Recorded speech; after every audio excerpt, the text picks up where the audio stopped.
I've been gone a while, but I'm back. I'm here in New Jersey. I just left Bangkok, and while I was there, I started a video that I had been thinking about and reflecting on really for the last 3 years. And that is the 10 lessons, 10 things that I learned in my 20s. By now, I'm 33, so I have a little bit of a head start on my 30s, but there are lessons, there are things that I learned in my 20s that I am reflecting more and more on now. Going from 20 to 30 is a big step. A lot of the pain and the anguish and the emotions that you feel in your 20s become subdued in your 30s. You have more time to reflect. You have more time to see things with clarity and perspective that comes with age. Now, I don't know what's in store for me in my 40s and 50s, but I think that at 30, you still have the vitality, you still have the optimism, you still have the youth to go forward, to be bold and to be brave, and to do things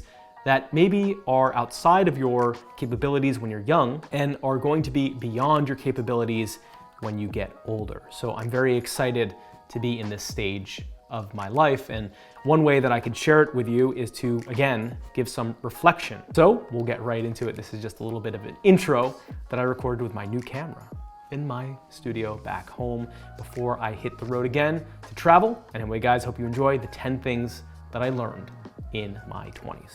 So for the first thing that I learned in my 20s, let me tell you a story about someone you might know. His name is David Bond, and he's been on my channel before. He's a friend of mine. So David and I have been friends for a long time. And I remember years ago that David, all of his money was made by selling online products. One of the products was called the Japan Guide, which taught you how to meet women and live in Japan. Another one was called My Travel Toolkit. So David sold these digital products through his YouTube channel. Now, everything was going great. David was happy. He got to live the life that he wanted to live. And if you asked him at the time if he would want his income to be cut from $15,000 a month to literally zero overnight, he would of course say, "No, I would rather die." And think about it. If you were making $15,000 a month and I, as an agent of chaos, came to you and said, "Hey, here's the deal. I'm gonna cut your income to zero and you can't do anything about it." How's that trade sound? You'd say that does not sound like a very fair trade. But that's exactly what happened to David. His income was cut to $0. Now, the reason this happened is because David, who was selling his digital products through PayPal and Stripe, got banned from both of them. Why was he banned?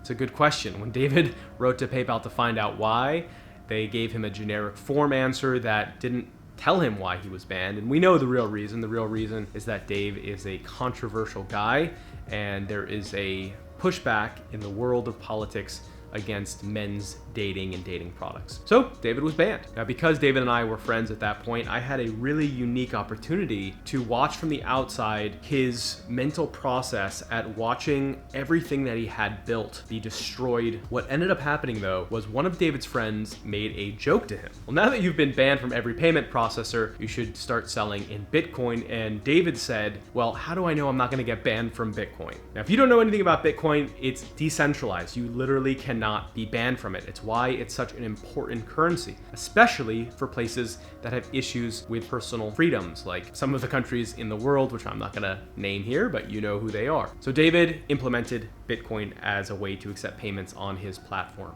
Now today, 2 years later, David's net worth is so much substantially higher than what it was that if you were to ask him now, and I have, what he thought about the PayPal banning, which at the time was the worst moment of his life, he would tell you now that it was the best moment of his life. Looking back now, he wouldn't trade anything in the world to have his old style of life. At the time, though, he would have traded anything in the world to keep the style of life that he had.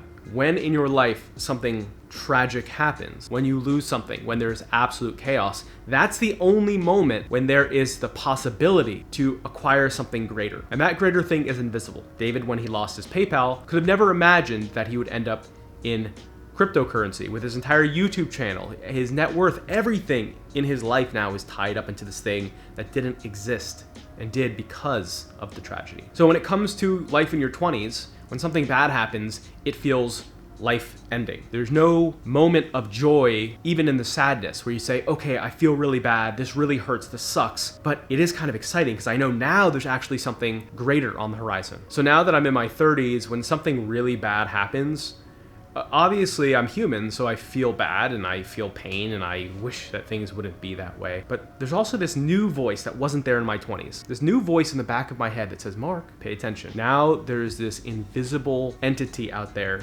that you have the freedom to move to. You do not have the freedom to move to that thing if you are doing what you've always done. The first lesson I learned in my 20s is when you're in chaos, be aware that there's also possibility.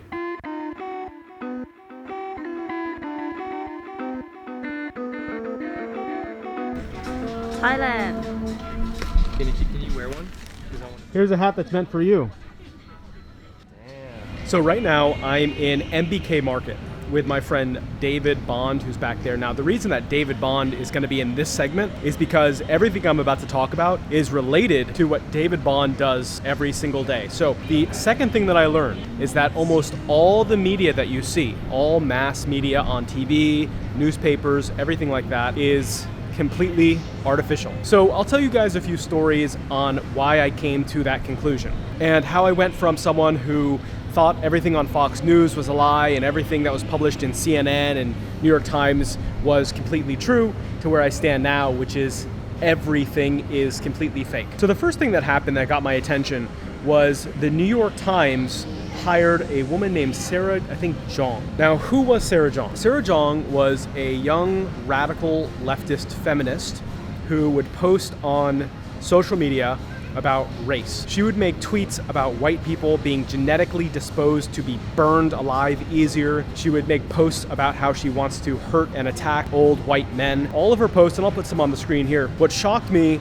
was the New York Times hired her, and they knew about her tweet history, and they even referenced it. They said that we shouldn't be held accountable for the things that we post in the past. Now, this is obviously a double standard because in any news story that New York Times or anyone posts about celebrities where an old tweet of theirs gets uncovered or they said something bad a long time ago, they are totally held to a different standard than this racist feminist was held to. So when all of this happened, I said to myself, that's really strange. There's this newspaper that I trust. It's a newspaper that's been in my home that my grandfather read every single day, literally every day growing up. Every day I remember coming home from school and he'd be on the couch with his New York Times open. And when I saw that the New York Times had hired this woman, it made me first start questioning maybe this publication isn't being so truthful, because the values that they're projecting in their articles, the values that they're projecting in their newspaper,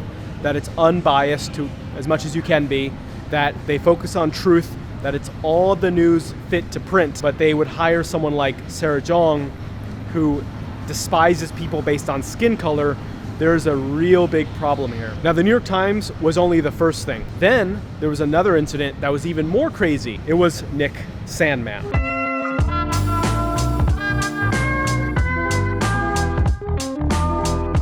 And I'll tell you the moment that I really woke up to what the media was doing and why I am the way I am now, where I don't trust anything that I see on the news. And that was with the Nick Sandmann scandal. You've heard of Nick Sandmann. He was the smug, MAGA hat wearing, awful kid who was doing such a bad thing. He was mocking an indigenous person of color. And as you guys know, Nick Sandmann actually sued the mass media and won. He sued Washington Post and got $250 million. He sued CNN for an undisclosed amount. And that's because the mass media blatantly lied and ran all the stories without doing any fact checking. The reality was these young teens by the way, under 18, were visiting Washington, D.C. There were these black Israelites, which are kind of a fringe, weird, religious black power movement. This guy came up beating a drum in the face of the teens, not for good reason. He was doing it to, I don't know why he was doing it. The guy was crazy. He was not doing it in good faith. The clip went up on Twitter of just the part of the kids smiling, reacting. But when the whole video was leaked, it was apparent that this was all completely fake. The kids were the ones who were the victims. They were being harassed by this guy banging a drum in the face of this kid, and the kid did the best thing he could do. He just stood there, he didn't know what was going on, he was wary, he was nervous, and he just kind of awkwardly smiled, not knowing how to solve this weird situation. Here's what the mass media said about this kid, who was completely innocent. He was a young kid. How would you feel if your kids were on TV,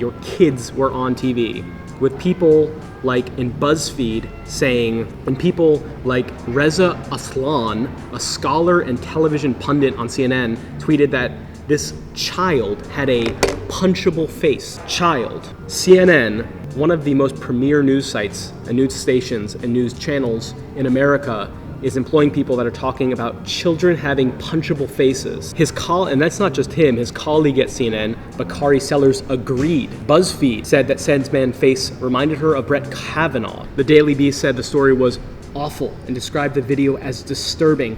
And here's the worst part of it. If you think of what is the most non-political, non-biased news source that you can get, one of the things you might say is NPR. Even NPR asserted that the boys had mocked the Native American man. All of this was completely and utterly false. So it makes you think this one kid who did nothing, no one was hurt, nothing bad happened at all. Even if all the lies that were put about him were true, that he mocked a Native American man, why is that national news? Even if it was true, which it wasn't. Even if this child mocked a person of color, why is that on the news? Why is that important? No one was hurt, nothing bad happened. But of course, that doesn't even matter because none of it was true, all of it was a complete lie. So when you find that the news is so willing and able to publish anything to its agenda, everything you read in the news media is fake. So when you're looking at the news, the secret is to remove everything that isn't the literal who, what, where, when, why. And you'll notice that when you do that, that almost all of the mainstream media will cover up individual parts of that. For example, they'll cover up the why. Why did that really happen? They'll cover up the how it happened. They'll just say the why. So you want to be really sensitive to the basics of journalism, who, what, where, when, why. So when you're looking at the news, know that it's all manipulated, know that it's all fake, know that every article is on there not to give you a broader view of the world. That is not the purpose of the news. The purpose of the news is to sell your clicks, to sell your attention. Now, obviously there are good news sources out there, and there are news journalists that have integrity and care. But the thing is, even in those cases, a lot of the time, they are regurgitating the same narrative that is being painted by the mass media in their countries. I just want to put some red meat and just put it inside my mouth. Red meat, like a tiny piece, the same size as my inside of this mouth. Okay, now, so this video is funny because I've had David in it, I've had Nikki in it, and now Forrest Lee is in it. It's like a compilation of all of the vloggers here in Bangkok. So where are we going, man? Dude, we're gonna do another bro date. Dude, I think it's been a running gag of the two of us just being, this is Mark's gay boyfriend Forrest, or this is Forrest's gay boyfriend Mark. In Phuket, it was like me and Julian, and that was the running gag at the time. Oh yeah, that's Forrest's gay boyfriend Julian. Yeah. Maybe I just attract the gayness of the bro dates that I hang out with. But dude, we're gonna go grab some ice cream. Ooh, it's some chef named Chef Paper who studied over in France. So now she does all these weird, crazy pastries, and it used to be reservation only to go here. But because of COVID, it's destroyed everything, so you can pretty much just walk in. Dude, it's actually really nice to travel around these back alleys. Like, you know, for tourists, we get caught up. All we do is hang out in Sukhumvit. What do you want to do? Oh, Sukhumvit. It's kind of nice to just get off that main road and come out to these weird back alleys.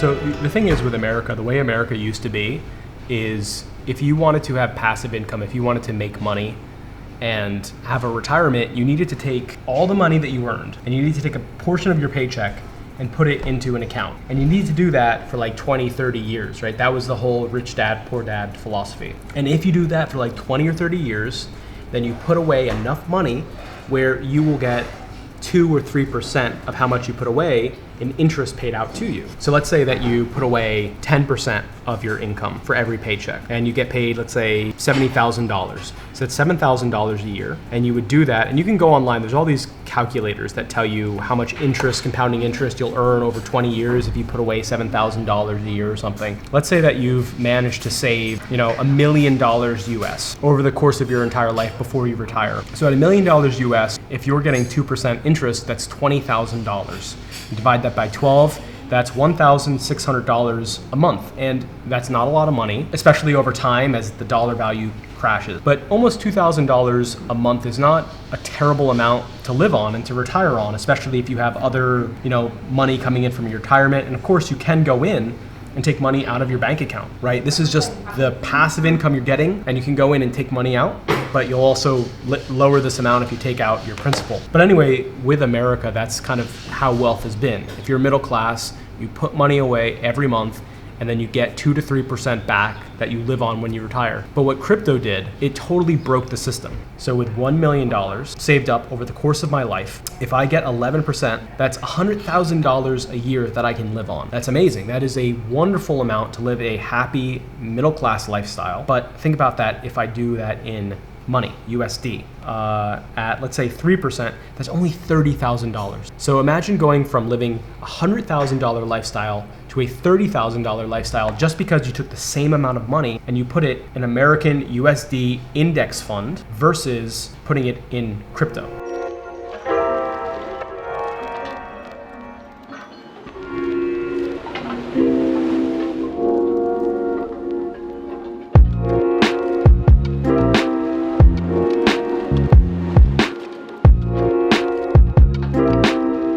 Number 3 is make sure that you start planning for your retirement right now.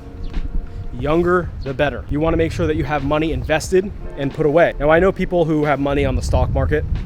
I know people who have money in index funds or in property. My personal belief is that I want my money in cryptocurrency, like Bitcoin Cash. That's how I choose to invest my money. And there's a lot of reasons for that. Yeah, we're gonna go have a romantic sunset evening on the Carlton rooftop bar for some mother trucking sunset beers. Ooh, new golf clubs. Anyone? When you say cooling tower, I was just like, wait, why is it called? Wait, cooling tower? You mean the rooftop bar? But I guess it is called the cooling tower. Yeah. Because it makes me think it's literally just like a water tower. Well, it's because you have like above 11, Vertigo, Tiahuaca, and then you have the cooling tower. Cooling tower, really, bro? Compared to the Mahakanan Tower? Carlton needs to hire you. You need to be their branding expert. Yeah. Here, let's call it the water cooler tower.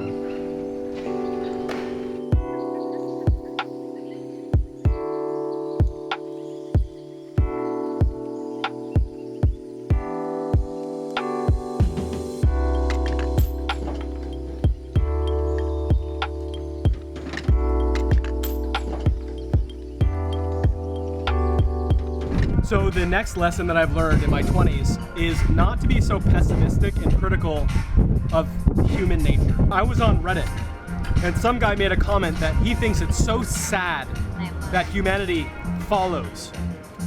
And all I could think of is that's such a surface level way to look at the world and humanity. And the reason is this. The reason that human beings are able to create everything we've made, skyscrapers, pianists, and astrophysicists, is because we're able to have a low resolution view of the world and maintain a high resolution world view of things that are hyper focused and things that we really want to focus on. If people had to think through every decision at really deep levels, had to think through every choice all the way from square one in high resolution, you would not have the brain power to get out of bed, let alone fly a Tesla car into space. People's ability to not think through every decision and focus on what really matters is incredible. It's beautiful. It's wonderful. And I think to be so hypercritical of humanity and say, well, people follow, and that's really sad. Humanity follows what social media people say is so surface level. And it's so missing the point. what makes humanity so wonderful is that we're able to follow, and then we can lead in the areas that really matter. So this kind of ties into a whole bigger point, which is you should be critical of anyone who is hypercritical of what makes us us. Because what makes us us, all the negative, all the following, is also, on the other side of the coin, what makes the human species so wondrous, so amazing. That's what I learned in my 30s, and I was very critical. Thought that people following was always so cringy, but the only thing cringy was me.